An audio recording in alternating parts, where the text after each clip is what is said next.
Hi అండి, చిన్నపిల్లల కోసం క్యారెట్ చారు చేస్తున్నా.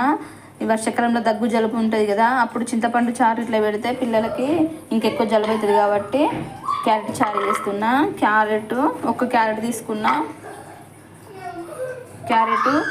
క్యారెట్ బాగా పలచగా ఉంటుంది కావచ్చు అని అందులో కొంచెం కందిపప్పు చిక్కగా వస్తుంది. అప్పుడు చిక్కగా వస్తే ప్రోటీన్ కూడా ఉంటుంది కాబట్టి కందిపప్పు కొంచెమే, ఒక 2 టీ స్పూన్లు అంతే.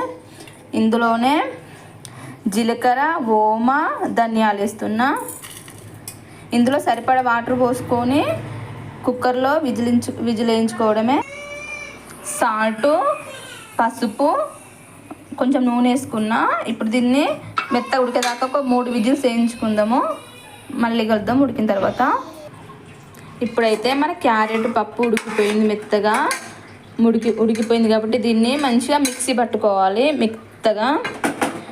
మెత్తగా మిక్సీ పట్టుకొని మనకు కావాల్సిన వాటర్ వేసుకొని మనం మంచిగా చారు చేసుకోవచ్చు. ఈ వాటర్ మళ్ళీ అందులో పోసుకోవచ్చు. మిక్సీ పట్టుకున్న దాంట్లో ఇట్లా వాటర్ పోసుకోవాలండి, మంచి క్యారెట్ పప్పు వాటరు. ప్లీజ్ మన ఛానల్ని ఫస్ట్ కనుక చూసినట్లయితే సబ్స్క్రైబ్ చేసుకోండి. నేను ఇలాంటి వీడియోస్ మంచి చేసి పెడతా. చిన్నపిల్లలకి లైక్ చేయండి, కామెంట్ కూడా చేయండి, సబ్స్క్రైబ్ చేసుకోండి. మళ్ళీ ఒకసారి చెప్తున్నా.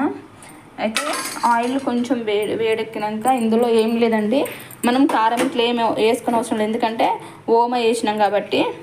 కొంచెం కరివేపాకు,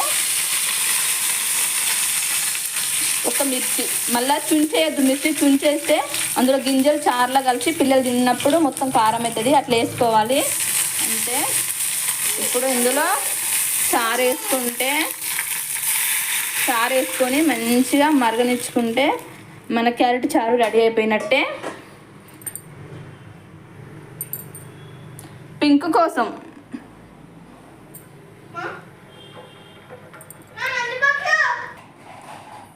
ఫైనల్లీ మనం కొద్దిసేపు చారును మరగబెట్టుకున్న తర్వాత క్యారెట్ చారు రెడీ అయిపోయిందండి. అంతే. మంచిగా కొంచెం నెయ్యి వేసి పిల్లలకు చారు పోసి తినిపిస్తే సూపర్గా తింటారు, అలాగే హెల్దీ కూడా. ఇది కనుక నచ్చినట్లయితే నా ఛానల్ సబ్స్క్రైబ్ చేసుకోండి. ఇంకా రేపు ఇంకో కొత్త రకం చిన్నపిల్లల ఫుడ్ తోటి మళ్ళీ వస్తా. బాయ్.